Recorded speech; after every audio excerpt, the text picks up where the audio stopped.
What's up guys, welcome back to Tech Phantom. And the iQOO Z7 5G is launching in India and it has been teased by the iQOO CEO itself. And let's talk about what you can expect from this smartphone and its price range and also the launch date of this phone.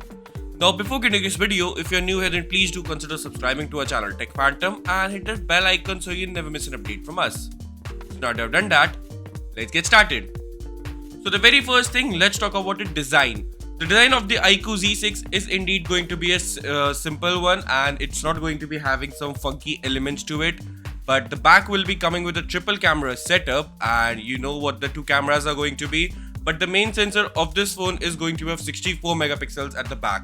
And it will also be supporting OIS, which is again a great considering the price of this phone.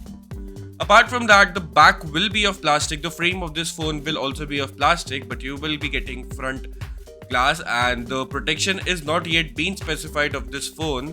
But talking about the front, it will be coming with a full HD plus resolution of LCD display and you will be getting 120 Hz of high refresh rate in this phone.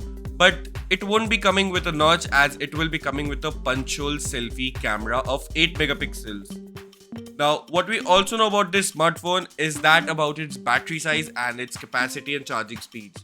So the battery of this phone is going to be a 4500 mAh battery with supporting fast charge up to 80 watts.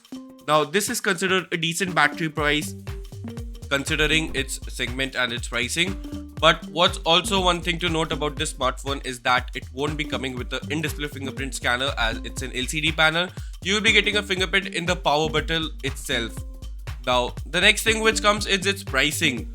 The phone is expected to be launching at around 20,000 rupees in India with all the card offers and bank discounts, which comes to a very good pricing considering the processor of this phone is the Snapdragon 778G Plus. Now, also the phone will be running on Android 13 out of the box and you will be getting 2 years of major OS upgrade in this smartphone considering the processor is also a decent one. And the price segment also comes out to be a very good at this point. Now also if we talk about its launch date, the phone is expected to be launching on 10th of March in India and we are waiting for the phone for the final verdict. Now what do you think about this video? If you liked it, share it and also hit that subscribe button so you never miss an update from us. Thanks for watching and I'll see you in the very next one.